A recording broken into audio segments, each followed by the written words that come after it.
चला तर आज आपल्याला 3 प्रकारचे पदार्थ पाहायचे आहेत. त्यासाठी काय काय लागणार आहे पाहूया चला. आता ह्या ठिकाणी सुरुवातीला आपल्याला काय करायचं आहे, गूळ जे आहे ते आपल्याला चिरून घ्यायचं आहे. मौसूर गूळ असल्यामुळे पटकन चिरला जातो. जर खूप घट्ट असेल तर तुम्ही खरबसच्या दगडाने जरी फोडलात तरी सुद्धा चालते. आता ह्या ठिकाणी अशा पद्धतीने मी गूळ जे आहे ते चिरून घेणार आहे. तुम्ही किंवा मिक्सरला वाटून घेतलं तरी सुद्धा चालते. तर पाहू शकता ह्या ठिकाणी अशा पद्धतीने आपण गूळ जे आहे तो आता चिरून घेतलेला आहे. चला तर पुढची तयारी आपण लगेचच करूया. सुरुवातीला आपण गॅसवरती कढई ठेवणार आहोत. कढई ठेवलेली आहे. कढई थोडंसं गरम झाली की ह्यामध्ये आता आपल्याला 1 वाटी इतके आपण तीळ घेतलेले आहेत. तीळ थोडंसं आपल्याला चटचट उडेपर्यंत आपल्याला हे भाजून घ्यायचं. जास्तही भाजायचं नाही जे की रंग खूप बदलून जाईल. फक्त आपल्याला गरम झाले की गॅस बंद करायचं आहे. तर अशा पद्धतीने तीळची कढई जी आपण साईडला ठेवलेली आहे. आता गॅसवरती आपण दुसरा पॅन ठेवलेला आहे. आता गॅस मिडियम ठेवून आपण गूळसुद्धा टाकून दिलेला आहे. गूळ चांगलं मेल्ट होऊ द्यायचं आणि कितपत शिजवायचं तुम्हाला मी पुढे सांगेनच. गूळ चिरून घेतल्यामुळे जास्त वेळ लागत नाही. झटपट गूळ जे आहे ते आता मेल्ट व्हायला सुरुवात होते. आता आपल्याला दुसरे कुठलेही जिन्नस टाकायचे नाही. फक्त 2 जिन्नसापासून आपण ही चिक्की बनवणार आहोत. जास्त साहित्य लागत नाही, जास्त वेळ लागत नाही आणि फर्स्ट टाइम जरी कोणी बनवलं तरी ही चिक्की बिलकुल बिघडणार नाही. 100% गॅरंटी आहे. पाहू शकता हे मौसूर आपलं मेल्ट झालेलं छान पाक तयार झालेला आहे. आणखीन थोडा वेळ लागणार आहे. आपल्याला थोडंसं शिजवून घ्यायचं आहे. जर माझ्या चॅनलमध्ये नवीन असेल तर प्लीज चॅनलला एक लाईक करा, शेअर करा, सबस्क्राईब करा किंवा तुम्ही हा व्हिडिओ कुठल्या भागातून पाहता ते सुद्धा नक्की कमेंट करून सांगा. अगदी छान शिजलेला आहे. आता पाहू शकता या ठिकाणी फसफसलेला आहे. आता आपल्याला काय करायचं आहे, आपल्याला हे पाक तयार झालेला आहे की नाही ते आपल्याला चेक करायचं आहे.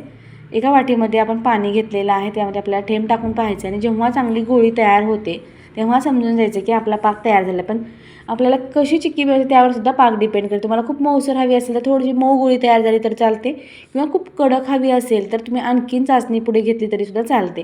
आता ह्या ठिकाणी गॅस बंद करणार आहे कारण परफेक्ट चाचणी आपली बनवून तयार झाली आहे. तार होत आहे म्हणजे परफेक्ट चाचणी आपली तयार झालेली आहे. आता काय करायचं ह्या ठिकाणी आपल्याला गॅस एकदम मिडियम ठेवून आपण ह्या ठिकाणी आता तीळ टाकून घेणार आहोत. सुरुवातीला आपण गॅस बंद केला होता कारण गूळ जो आहे तो खूप लवकर करपला जातो त्यामुळे गुळाची सुद्धा आपल्याला काळजी घ्यायची आहे ह्या ठिकाणी. आता अशा पद्धतीनं तीळ टाकला तर गॅस एकदम मिडियम ठेवून आपल्याला मिक्स करून घ्यायचं आहे आणि घट्टसर एका साईडला जेव्हा गोळा होतो पॅन सोडतो तेव्हा आपल्याला गॅस बंद करायचं आहे. तर अशा पद्धतीने आता मी एकजीव करून घेईन, सर्व एकत्र करून घेईन. अगोदरसुद्धा आपण एक चिक्कीचा व्हिडिओ अपलोड केला आहे. परफेक्ट चिक्की आपण बनवलेली आहे आणि ती सर्वांना आवडलेली सुद्धा आहे. तर अशा पद्धतीने एक पोळपाट घ्यायचं, त्यावरती आपल्याला थोडंसं साजूक तूप टाकून घ्यायचं जे की चिकटणार नाही आणि थोडं स्प्रेड करून घेणार आहोत आपण ते. आता इथं आपल्याला काय करायचं, जे आपण बॅटर तयार केले ते एकदम सर्वच बॅटर ह्या ठिकाणी आपल्याला टाकायचं आहे. ही प्रोसेस आपल्याला फास्ट करायचं आहे. पॅनमध्ये आपल्याला जास्त वेळ ठेवायचं नाही जे की थंड होईल आणि घट्ट होईल. पॅनमध्येच गरम असतानाच आपल्याला पोपटावरती टाकून घ्यायचं आहे.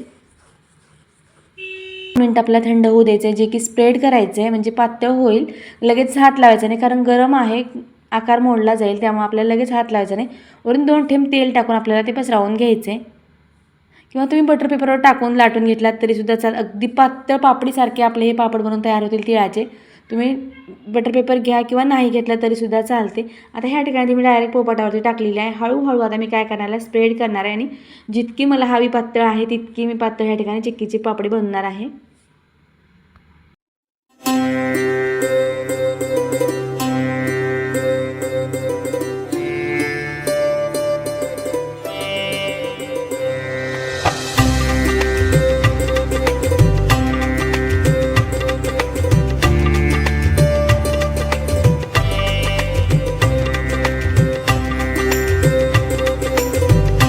चला तर तुम्ही तर आता पापडी कसे लाटलं ते तर पाहिलेलंच आहे. आता ह्या ठिकाणी अशा पद्धतीने आपल्याला आकार देऊन ठेवायचा कारण नंतर जेव्हा कडक होते, थंड होते तेव्हा आकार पडणार नाहीत. जेव्हा गरम आहे आपण लाटून झाले की लगेच आपल्याला ह्याला आकार द्यायचा आहे. ज्या आकारामध्ये तुम्हाला शंकरपाळी आकारात तुम्ही सुद्धा बनवू शकता. ह्या ठिकाणी मी अशी लांबट आकार टाकून घेतलेत. नंतर मी साईडला आडवीसुद्धा आकार अशीच टाकून घेईल. मस्त दिसायला तर खूप छान दिसत आहे आणि खाण्यासाठी त्याच्यापेक्षा सुद्धा चविष्ट आहे. नक्की तुम्ही सुद्धा एकदा ट्राय करा. आता मी फटाफट ह्या ठिकाणी काय करेन, कट करून घेईन. तुम्हाला दाखवेन की किती पटकन ही चिक्की निघते, बिलकुल चिकटत नाही, बिघडत नाही. आता इथे चिक्की आपली बनवून झालेली आहे. पाहू शकता पापडासारखी मस्त पातळ कुरकुरीत आपली चिक्की बनवून तयार झालेली आहे. आता मी काय करेन, सर्व चिक्की ते फटाफट काढून घेईन. आता ह्या ठिकाणी अशा पद्धतीनं सर्व चिक्क्या ज्या आहेत त्या आपण साईडला काढून घेतलेल्या आहेत. बिलकुल एकही चिक्की आपली मोडलेली नाही. अगदी खाण्यासाठी रंगदार आपल्या चिक्क्या बनवून तयार झाल्यात. तुम्हाला एक चिक्की तोडून दाखवेन की किती कुरकुरीत आहे, मस्त झालेली आहे खाण्यासाठी. आता चिक्की तर आपली पाहून जाईल, त्यापेक्षाही 2 भन्नाट पदार्थ आपल्याला आज पाहायचे. चला तर सुरुवात करूया. त्यासाठी काय काय साहित्य लागणार आहे. चला तर आजचे पदार्थ काय आहेत ते पाहूया आता. आणि आपण एकूण 3 वाट्या इतके तांदूळ घेतले. स्वच्छ करून तांदूळ घेतलेले आहेत, तरीसुद्धा आपल्याला हे धुवून घ्यायचे.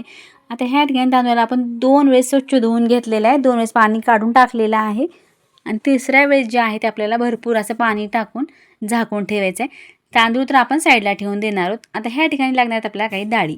तर ह्या ठिकाणी 1 वाटी ह्या ठिकाणी मी उडद डाळ घेतलेली आहे. छोट्या वाटीनं आपण ह्या ठिकाणी मुगाची डाळ घेतलेली आहे आणि त्याच वाटीनं आपण ह्या ठिकाणी तूर डाळ घेतलेली आहे आणि चना डाळ घ्यायचे. आता इतक्या डाळी आपण घेतलेल्या आहेत आणि अर्धा चमचा इतक्या आपण मेथ्यासुद्धा घेतलेल्या आहेत आणि डाळी ज्या आहेत त्या आपण स्वच्छ धुवून घेणार आहोत, जे की पावडर लावलेली असते किंवा घरी बनवलेल्या काही डाळी असतात, पण ह्या बाहेरच्या मार्केटच्या असल्यामुळे आपल्याला स्वच्छ 2 वेळेस धुवून घ्यायचे. आता धुवून झालं की ह्यामध्ये सुद्धा आपल्याला भरपूर असं पाणी टाकून आपल्याला हे सुद्धा झाकून ठेवायचं आहे. आता ती वेळ आपल्याला झाकायचं म्हणजे आपण ह्या ठिकाणी 7 ते 8 तासाकरता आपण हे भिजत ठेवणार आहोत.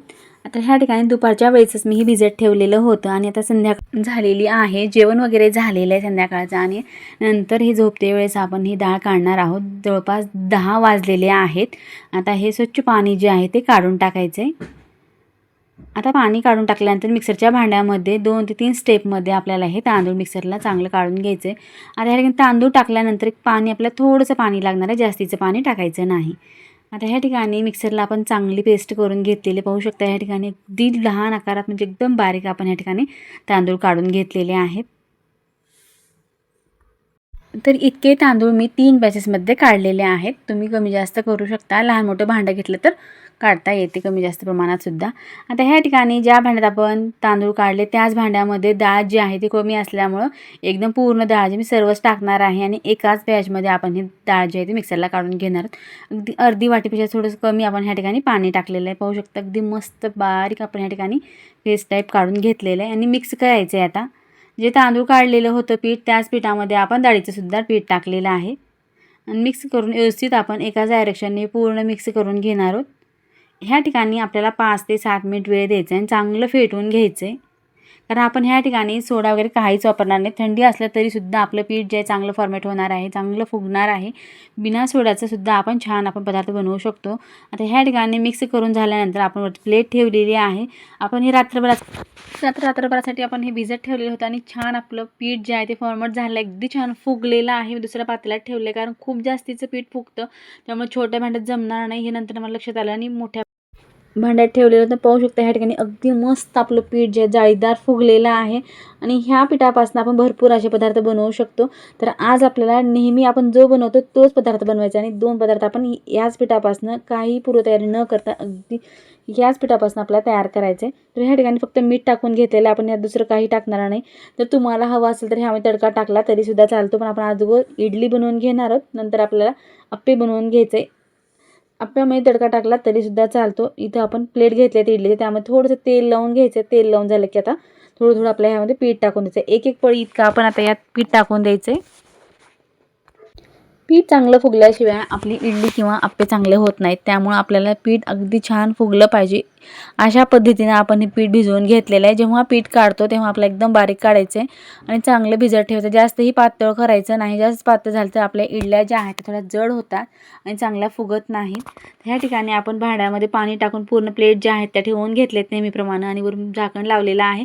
वाफ कुठूनही जाऊ नये त्यासाठी आपण खलबत्त्यावरती ठेवलेलं आहे आणि मस्त आपल्या इडल्या ज्या आहेत ते 10 मिनिटानंतर आपण स्टीम करून घेतलेल्या आणि छान मस्त टम्म फुगलेल्या आहेत. जाळीदार आपल्या ह्या इडल्यासुद्धा छान बनवून झालेल्या आहेत. तर ह्या ठिकाणी आपण त्या इडल्या तर बनवून घेतल्यात, इडल्या ज्या बनवून घेतल्यात त्या आपण त्या साईडला ठेवून देऊ आणि जो पदार्थ आणखीन एक बनवायचा त्याची आपल्याला तयारी करायची. तर इथं आपण आता गॅसवरती आपण आप्पे पात्र ठेवलेलं आहे आणि त्यामध्ये आपल्याला थोडं तेल टाकून घ्यायचं आहे. तर ह्या ठिकाणी मी 1-2 थेंब इतकं तेल पूर्ण स्प्रेड करून घेतलेलं आहे. आता सर्वात जास्त आवडणारे मुलांना हे पदार्थ खूप आवडतात, त्यामुळे सुट्टी दिवशी नेहमी माझ्याकडे तर हाच पदार्थ बनतो, पण अधूनमधून दुसरा होतो, पण नेहमी तर हाच बनतो कारण सर्वांना आवडतो पण तितकाच. तर इथं आपण एक पळी इतकं आपण आता यात पीठ टाकून द्यायचं आहे किंवा मिक्स डाळीचे तुम्ही आप्पे आणखीन जास्त डाळी वापरल्या तरीसुद्धा चालतात. तर इथं आपण एक 5 मिनिटाकरता झाकून ठेवलेलं होतं आणि पाहू शकता या ठिकाणी अगदी मस्त टम्म फुगेदार आपले हे आप्पे बनवून तयार झालेत. तर आता एका साईडनं आपल्याला हे उलटून टाकायचं. अगदी छान कलरसुद्धा खूप छान आलेला आहे आणि तसाच रंग यायला पाहिजे. आपण मेथ्या जे टाकल्या आहेत त्यामुळे रंग असा येतो. तुम्ही नक्की मेथ्या टाका. मेथ्या आपण डोश्यासाठी टाकतो, पण अगदी आप्पेसुद्धा खूप छान रंगाला छान होतात. त्यामुळं मेथ्या ह्या ठिकाणी आपल्याला आवर्जून टाकायचे. तर इथं आप्पे आपण उलटून घेतलेले. उलटून घेतल्यानंतर आपल्याला 2 मिनिटाकरता असंच ठेवायचं आहे. 2 मिनिटं झाल्यानंतर आपण हे आप्पे जे आहेत ते बाहेर काढून घेणार. आता ह्यासोबत खाण्यासाठी सांबर जे आहे ते त्याचं प्रिमिक्स बनवून ठेवलेलं आहे आणि त्याचंच आपण सांबार आणि चटणी बनवून घेतलेली आहे. तर इथे मी चटणी बनवून घेतली. अगोदरच चटणीचा व्हिडिओ भरपूर वेळेस अपलोड झालेला आहे. सांबारसुद्धा मी खूप वेळेस अपलोड केलं आहे. त्यासाठी आज ह्या व्हिडिओमध्ये मी दाखवलेलं नाही, कारण खूप मोठा व्हिडिओ होईल. त्यामुळं सांबार जे आहे ते मी तुम्हाला दाखवलेलं नाही. ह्या ठिकाणी आपण प्रिमिक्सचं सांबार ह्या ठिकाणी बनवलेलं आहे. अगदी खाण्यासाठी खूप चविष्ट आंबट गोड चवीचं साऊथ स्टाईल आपण हे सांबार बनवलेलं आहे. आणि खाण्यासाठी आपली इडली आणि आप्पे तयार झालेले आहेत आणि प्लेटमध्ये आता आपल्याला ते लावून घ्यायचे. तुम्हाला सुद्धा पहिल्याच लक्षात आलं असेल की आपले अगदी परफेक्ट आपले इडली आणि आप्पे बनून तयार झालेत. तर तुम्हाला हे इडली आणि आप्पे कसे वाटले नक्की एक कमेंट करा किंवा लाईक करा, शेअर करा, सबस्क्राईब करा. जेव्हा मी असे नवीन व्हिडिओ बनवेल सर्वप्रथम तुम्हाला नोटिफिकेशन येऊन जाईल. त्यामुळे नक्की तुम्ही ह्या चॅनलला सबस्क्राईब करा. तुम्हाला नवनवीन व्हिडिओ पाहायला भेटतील. चला तर ह्या ठिकाणी आपलं प्लेट जे आहे ते लावून होत आहे आणि आता फक्त आपल्याला चटणी लावून घ्यायचं आहे आणि चटणी लावून घेतल्यानंतर मी तर आता टेस्ट करून पाहणे सर्वांना खाण्यासाठी देणार आहे. तुम्हीसुद्धा नक्की एक वेळेस ट्राय करा आणि केल्यानंतर कमेंट किंवा लाईक करायला विसरू नका. व्हिडिओ पाहिल्याबद्दल धन्यवाद. पुन्हा भेटूया अशाच एका नवीन रेसिपीसोबत.